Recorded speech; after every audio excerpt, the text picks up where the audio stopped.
आज आपण शिमला मिरचचा अगदी खूप छान नाश्ता बनवणार आहोत। मुलं अगदी आवडीने खातील। 1 कप बेसन घेतला आहे, अर्धा कप बारीक रवा घेतला आहे, 2 टेबलस्पून दही घातलेलं आहे। मिक्स करूया।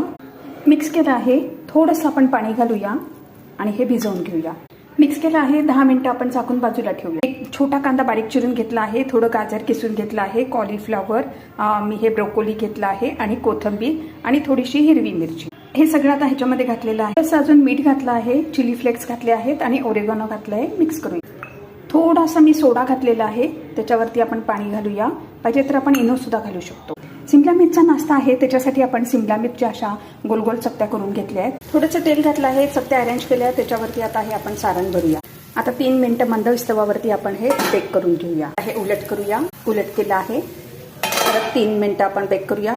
परत उलट केलं आहे, त्यानंतर त्याच्यावरती आपण चीज किसून घातला आहे, चिली फ्लेक्स आणि मिरी पावडर घातली। आता